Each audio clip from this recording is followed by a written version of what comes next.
Om Swastiastu. Selamat pagi, Assalamualaikum warahmatullahi wabarakatuh. Salam sejahtera untuk kita semua. Perkenalkan, saya IKD Arya Subianta, Sarjana Komputer, Magister Komputer, dosen di program studi Sarjana Informatika, Fakultas Bisnis, Sosial Teknologi, dan Humaniora Universitas Bali Internasional. Pada kesempatan ini, saya akan menjelaskan salah satu mata kuliah yang saya ampu, yaitu algoritma pemrograman dengan menggunakan pendekatan DEI, yaitu Delivery, Interaction, dan Assessment. Selanjutnya, delivery, cara saya menyampaikan materi yaitu menggunakan dua pendekatan utama. Yang pertama yaitu modul perkuliahan. Modul disiapkan agar mahasiswa memperoleh pemahaman awal sebelum masuk ke pembelajaran aktif dan dapat belajar mandiri kapan saja. Yang kedua yaitu menggunakan PowerPoint presentasi. Saya menggunakan slide presentasi untuk menjelaskan poin-poin penting dari setiap materi agar mahasiswa fokus pada inti pembelajaran dan lebih mudah memahami alur logika program. Interaction dalam kelas dilakukan melalui yang pertama, diskusi dan tanya jawab di kelas. Saya mendorong mahasiswa untuk aktif bertanya dan berdiskusi, termasuk saat presentasi individu atau kelompok untuk menciptakan perkuliahan dua arah. Yang kedua, saya menggunakan grup WhatsApp kelas, digunakan untuk diskusi berlanjutan, berbagai artikel terkini, dan menyampaikan informasi penting di luar jam kuliah. Dan untuk assessment, saya melakukan penilaian yaitu dari awal perkuliahan, saya menyampaikan kontrak perkuliahan yang menjelaskan sistem penilaian dan etika akademik. Dengan begitu, mahasiswa dapat menyusun strategi belajar sejak awal. Adapun komponen dan bobot penilaian yaitu kuis formatif persentasenya 5%, kemudian tugas individu 20%, tugas kelompok 25%, ujian tengah semester 20%, ujian akhir semester 20%, absensi dan partisipasi 10%. Adapun materi pembelajaran selama satu semester, mahasiswa akan mempelajari topik-topik sebagai berikut. Yang pertama, pendahuluan dan konsep dasar algoritma. Yang kedua, tipe data, variabel, dan operator. Yang ketiga adalah struktur kontrol seleksi atau percabangan. Yang keempat, struktur kontrol perulangan atau looping. Yang kelima, studi kasus seleksi dan perulangan. Yang keenam adalah array satu dimensi. Yang ketujuh adalah array dua dimensi dan string. Yang kedelapan tentunya adalah ujian tengah semester. Yang kesembilan adalah fungsi dan prosedur. Yang kesepuluh pemecahan masalah dengan array dan fungsi. Yang kesebelas tipe data terstruktur atau struct. Yang ke-12 pengenalan algoritma searching dan sorting. Yang ke-13 studi kasus perancangan program. Yang ke-14 pengembangan dan pengujian program. Yang ke-15 presentasi proyek akhir, dan temuan akhir tentunya adalah ujian akhir semester. Adapun capaian pembelajaran lulusan CPL. Yang pertama, memiliki pengetahuan komprehensif tentang teori, prinsip, dan konsep dasar informatika.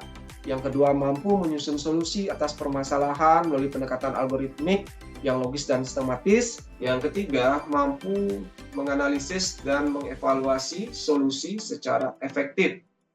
Yang keempat, mampu bekerja sama dalam tim serta berkomunikasi secara efektif dalam penyampaian ide dan hasil kerja. Adapun capaian pembelajaran mata kuliah CPMK yaitu memahami konsep dasar algoritma, tipe data, struktur, kontrol, array, dan fungsi, menyusun solusi logis dalam bentuk flowchart atau pseudocode, memilih pendekatan algoritmik yang efisien dan tepat, bekerja sama dan berkontribusi aktif dalam tim, menyampaikan hasil pekerjaan secara tertulis dan lisan, dan yang terakhir belajar secara mandiri dan mengembangkan keterampilan secara berkelanjutan. Adapun referensi yang digunakan yaitu buku dari Yuniarti tahun 2019, dasar-dasar pemrograman dengan Python, The Publish Jakarta. Yang kedua adalah buku dari Primasari tahun 2020, yaitu Logika dan Dasar Pemrograman dengan bahasa C, penerbit Gria Pustaka Utama Yogyakarta. Dan yang ketiga, modul algoritma pemrograman.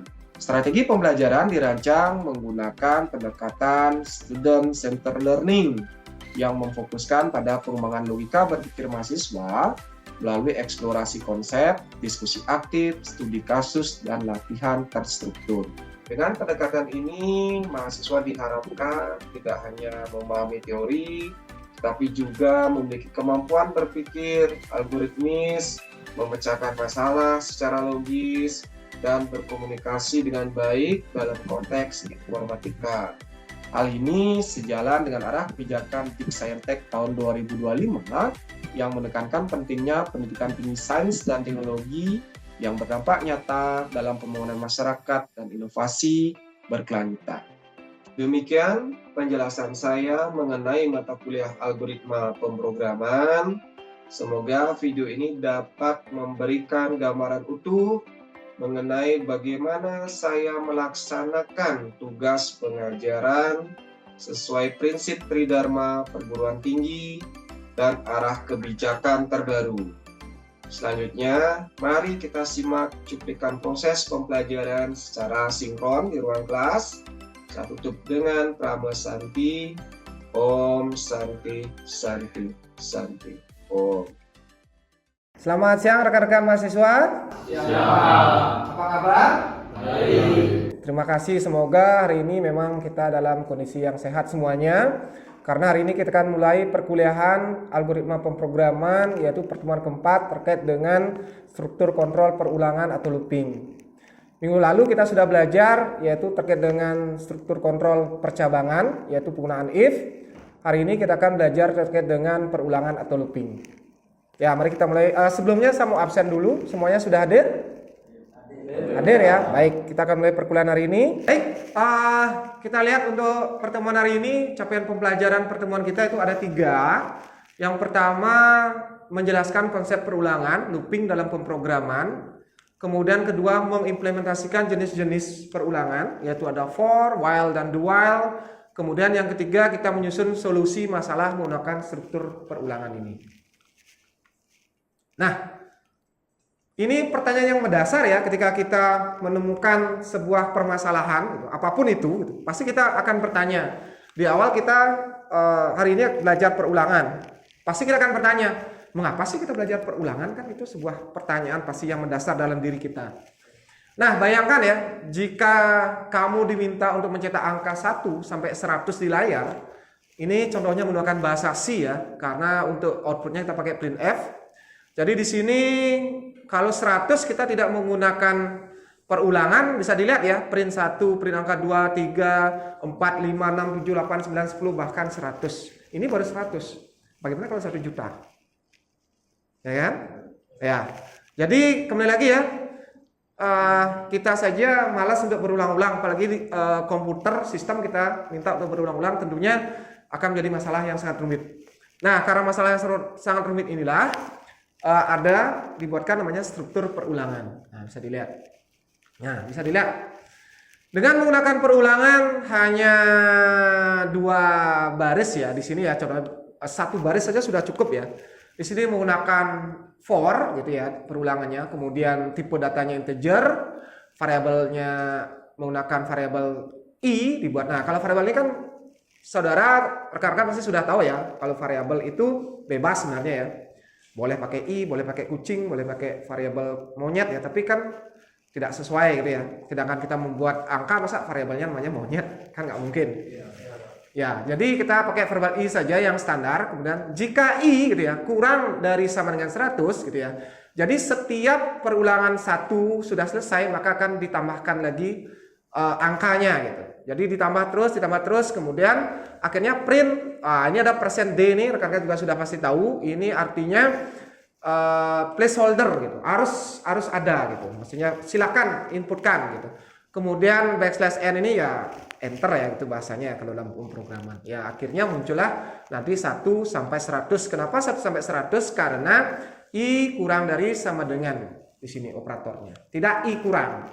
Kalau i kurang hasilnya pasti 1 sampai 99. Kalau ini kan i kurang sama dengan, jadi otomatis 100-nya juga dihitung. Baik, selanjutnya adalah jadi perulangan itu bisa dikatakan kita gunakan saat kita ingin melakukan sesuatu yang berulang kali gitu ya, tanpa harus menulis kode berulang. Ini membuat program kita lebih singkat, efisien, dan mudah diubah. Kenapa lebih efisien?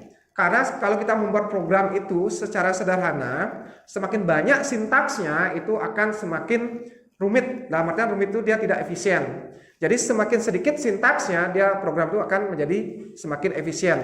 Makanya ada rekan-rekan itu belajar mata kuliah kompleksitas algoritma. Jadi semakin ringkas algoritmanya, jadi semakin bagus jalan programnya. Jadi kalau semakin rumit sintaksnya, berputar-putar tidak jelas, itu akan membuat programnya juga berjalan juga semakin berat, seperti itu istilahnya. Jadi kalau aplikasi berjalan itu bukan semata-mata masalah server saja. Ketika aplikasinya jalannya lambat, kadang-kadang kita katakan kan servernya yang down dan lain sebagainya, itu tidak, belum tentu. Kalau sintaks programnya juga tidak bagus, otomatis juga aplikasi juga berjalan tidak bagus. Makanya kita menggunakan kemarin percabangan, perulangan, menggunakan array juga. Nah itu seperti itu.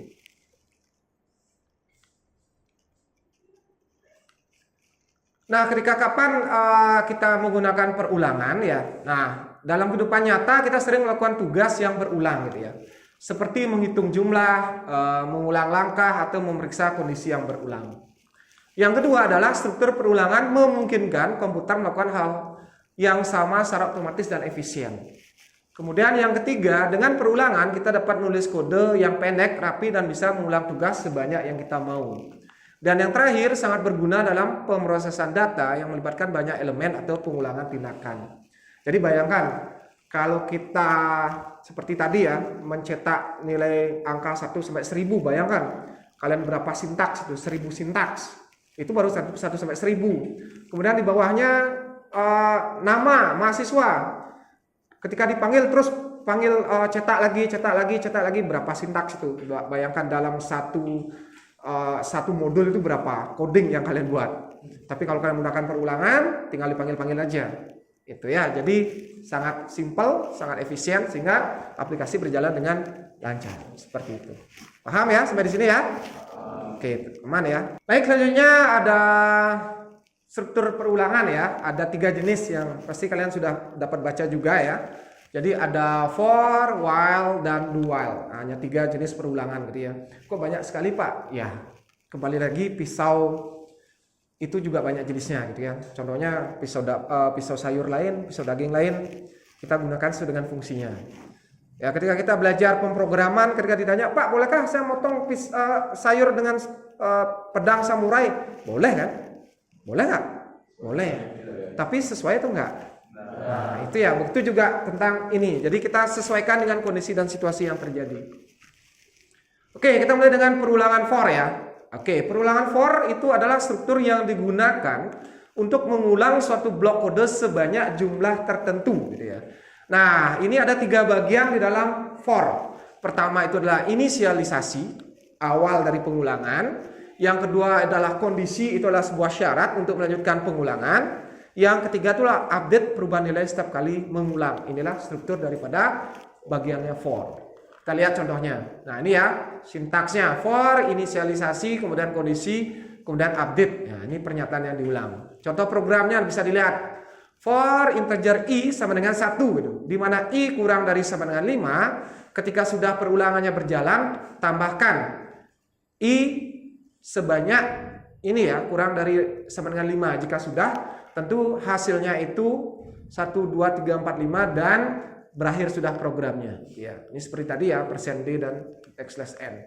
Nah, ini bisa dilihat inisialisasi itu bagian yang dijalankan pertama kali sebelum perulangan ya. Nah, ini integer i kan di inisialisasi ya, diberikan nilai 1 gitu. Kondisinya dicek sebelum setiap perulangan, jika benar maka dijalankan gitu. Oh, ternyata betul dijalankan lagi, ditambah lagi. Nah, diupdate, dijalankan sampai akhir satu siklus perulangan. Nah, ini I++ ini namanya update seperti itu, perulangan for. Nah, kapan kita menggunakan for? Ada yang bisa menjawab? Ya, silakan ini. Untuk menggunakan for itu kapan? Di saat di dunia nyata itu mungkin dari pengulangan nomor 1, 2, 3 mungkin sampai 5 itu akan berulang-ulang terus. Itu menurut saya, Pak. Baik, terima kasih Widi ya, jawaban yang sangat bagus. Ya, betul sekali ya. Kapan kita menggunakan perulangan for? Sudah jelas ya bahwa perulangan for itu kita lakukan ketika perulangan itu kita sudah ketahui gitu ya, sudah pasti gitu ya. Jadi contohnya tadi 1 sampai 5 yang disampaikan gitu. Contohnya A sampai Z. Contohnya lagi menampilkan nama mahasiswa. Kemudian menampilkan angka 1 sampai 1000 gitu ya. Jadi itu juga sudah jelas bahwa itu sudah pasti kita pasti menggunakan perulangan for. Itu ya, jadi sangat sederhana. Jadi ketika rekan-rekan menemukan hal yang sudah pasti akan diulang, gunakan saja for seperti itu. Selanjutnya adalah contoh lainnya dari for. Kita bisa lihat ya. Nah, ini ada dia I kurang dari sama dengan 20, I plus sama dengan 2. Artinya ini terus ditambah 2 dia. Itu. Jadi dia mencetak sampai kurang dari 20, jadi dia menampilkan bilangan genap 2, 4, 6, 8 gitu. Karena I ditambah sama dengan 2 gitu ya. Ditambah 2 dia. Gitu ya. Tidak ditambah-tambah, tidak plus-plus. Kalau plus-plus terus ditambah. Kalau ini ditambah 2. Oke, selanjutnya adalah seperti apa jadi programnya. Nah, bisa dilihat sini ada I min. Nah, seperti apa kira-kira? Ya, silakan Jordi.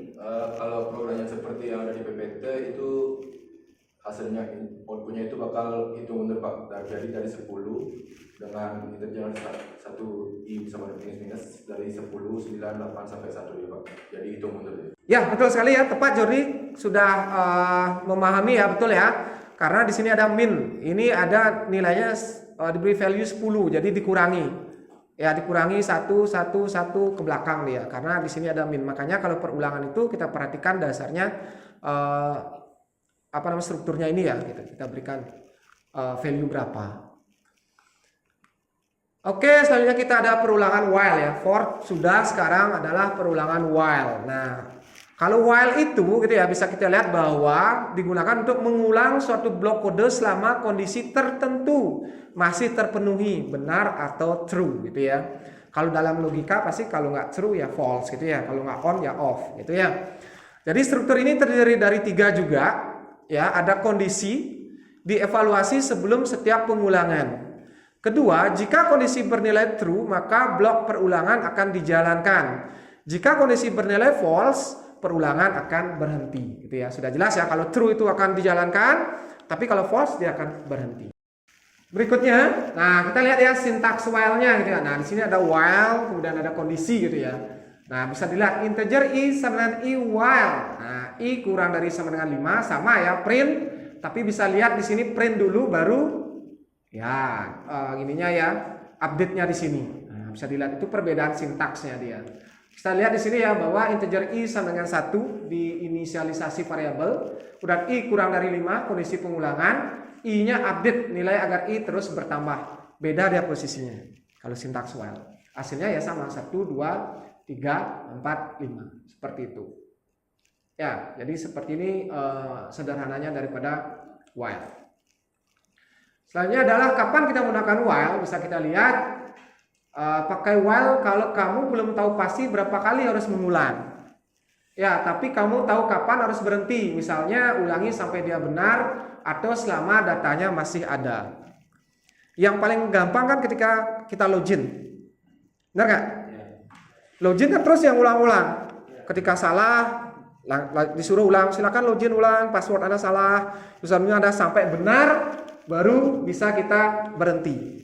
Stop. Nah, itulah menggunakan while-nya. Nah, ketika kita membuat aplikasi login, pasti dia pakai while, dia pakai for. Gitu ya. Lanjutkan lagi. Nah, contoh while lainnya. Nah, ini ya.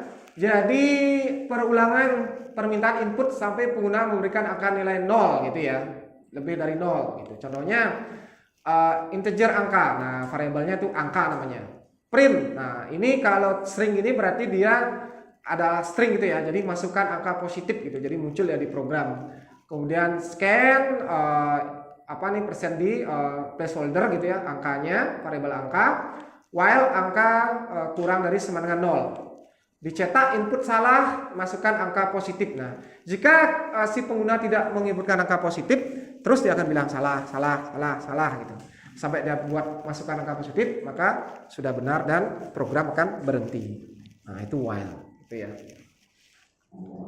Selanjutnya adalah perulangan do while. Nah, ini perulangan kita yang ketiga, yang terakhir. Bisa dilihat perulangan do while adalah jenis perulangan yang akan menjalankan blok kode minimal 1 kali baru memeriksa kondisi gitu ya. Jadi blok kode ini akan selalu dijalankan sekali, bahkan jika kondisi salah sejak awal itu tetap dijalankan sama dia. Ya, setelah 1 kali menjalankan do gitu ya, kemudian baru program mengevaluasi kondisi. Jika kondisi benar, maka blok do dijalankan lagi. Jika kondisi salah, perulangan berhenti. Beda dengan while. Kalau sudah jalan salah, ya salah dia bilang. Ulang lagi gitu. Kalau ini nggak diperiksa dulu keseluruhan, kalau sudah dilihat salah, baru dia berhenti gitu. Nah, ini do while. Nah, bisa dilihat ya, ada do pernyataan yang diulang, while kondisi. Nah, ini bedanya. Update-nya di sini baru while karena ada do dan while. Nah, ini sintaks programnya. Sama yang mencetak angka 1 sampai 5. Gitu. Oke, kita lanjutkan lagi. Nah, kapan menggunakan do while? Bisa dilihat menampilkan menu interaktif. Contohnya di Gojek, ya kan? Di GrabFood, pesan makanan, ya kan? Pilih kalau udah selesai ya selesai. Pilih menu apa nih? Nasi goreng, ayam goreng, terus sayur apa? Kalau udah finish, selesai. Nah, itu pakai do while ya. Menu, ada menu-menu interaktif. Ya. Kemudian menyatakan input dengan setidaknya 1 percobaan. Yang terakhir mengulangi program hingga user memilih exit. Itu dah, exit. Ketika kalian exit ya sudah selesai. Itu biasanya di menu makanan. Nah, ini. Ya. Oke, kita lihat sekarang contohnya. Nah, bisa dilihat ya. Jadi di sini menu selalu tampil setidaknya sekali, lalu terus muncul sampai user pilih 2 keluar. Sama kayak exit mesin ATM. Nah, yakin lagi mau narik? Ya, lanjut. Exit, keluar kartu kalian. Dia pakai do while. Gitu. Jadi ketika kapan menggunakan for, ketika kapan menggunakan while, ketika kapan menggunakan do while, sudah jelas ya. Ya, gitu intinya. Jadi tidak sembarangan kita menggunakan for itu, sama seperti pisau tadi.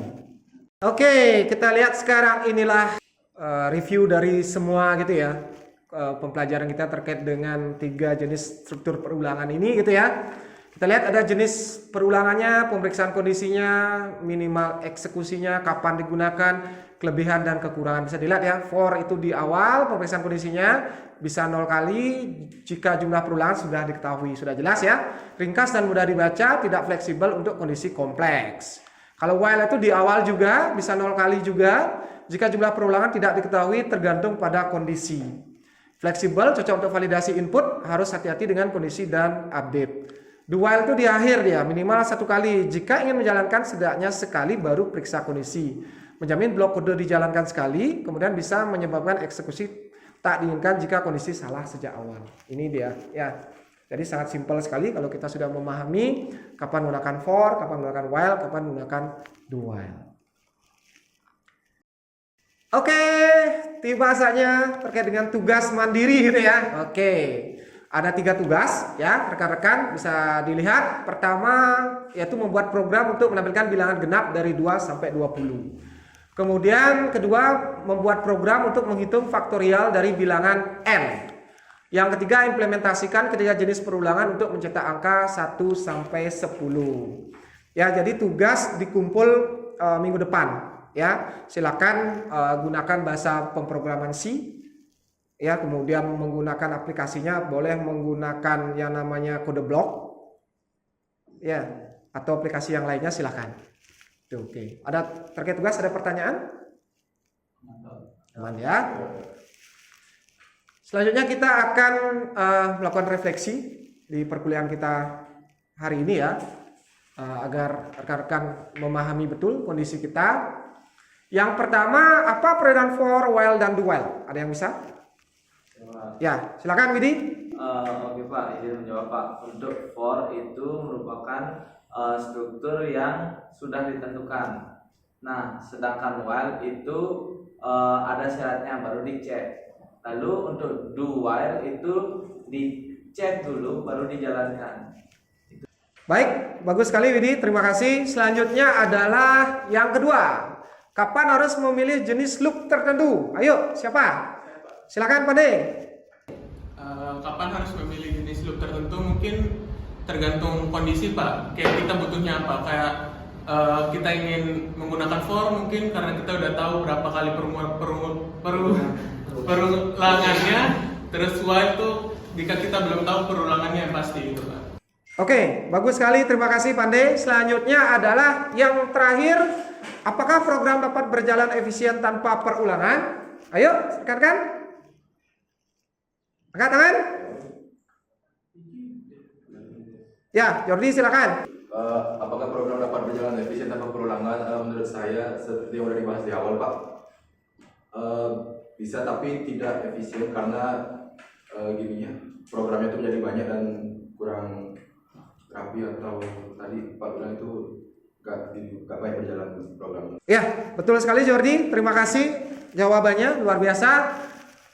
Ya, tiba saja kita untuk penutup ya di perkuliahan kita. Tidak terasa waktunya.